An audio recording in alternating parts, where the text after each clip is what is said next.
Ben Stern, author. An Imperfect Union. Spring issue 2026. The article came about because of a uh, research fellowship opportunity at the Schaefer Library at Union College. I had applied with the express purpose of studying Jewish history at our school because for a long time, Union was kind of a hotspot for Jewish students, not so much in recent years due to, I don't know if I call it scandal, but just recent events on campus in our school's history. But I'd realized that no one had actually done an account of Jewish history, or at least no one had looked into it in a very meaningful way. So I thought, well, I have nothing planned this summer. Why not see if I can spend it in the library working special collections? And so I applied. Um, Sarah and Joe and Megan were like, great, come down. I have a little history working with them, specifically our school's Joyce collection. We have a lot of original works by James Joyce, or I should say original editions. So yeah, the kind of basis of the research began with, as it turned out, there was someone who had done an account. There's a professor who's currently here named Stephen Burke, who worked with the bookseller, but also encyclopedia author Wayne Summers, and they did a small account of Jewish history, but they left quite a bit out, and also is a little dated. It's sad to say that there isn't a lot of modern Jewry that has been cataloged or recorded at the college.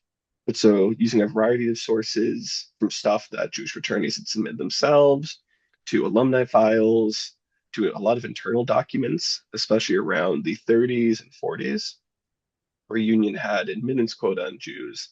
I began looking at all these and kind of putting together a picture using an encyclopedia entry that Professor Burke and Wayne Summers had put together as kind of my reference point. The article and the research was going to be kind of the kickstart for a larger academic paper that I was planning to write in the spring. But due to several registrar conflicts, I don't know if I'll still have the opportunity to write that. But the article was kind of a way of hedging my bets. So at the very least, I'd have some kind of written account of the work I'd done. But the process for the article came about with the help of Joseph Lewick, in Special Collections, who was kind of my guide on that.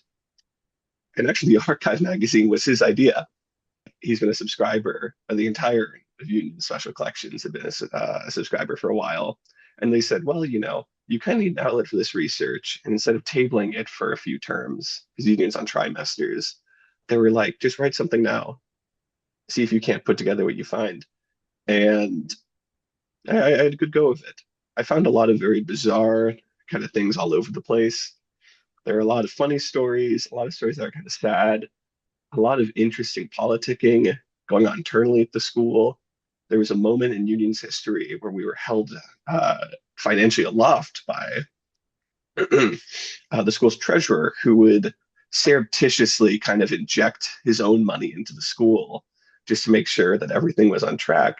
And he had a very interesting relationship with Jews, as he made his name as if I remember correctly, a title and trust man working in around Brooklyn, Queens. And so his clients were often Jews who had just freshly emigrated.